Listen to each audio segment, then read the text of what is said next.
Well, the Fairview Grange in Smithfield was host to a community potluck dinner earlier tonight. The night had a focus on storytelling with those the guests may never have met before.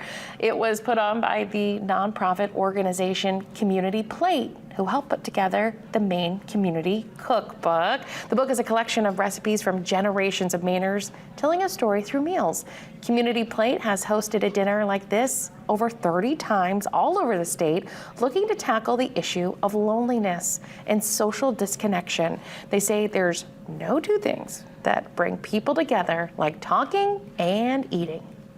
There's just certain things that human beings have always done, and two of those things are sitting down, sharing meals together, and sharing stories with one another. This is like nothing new.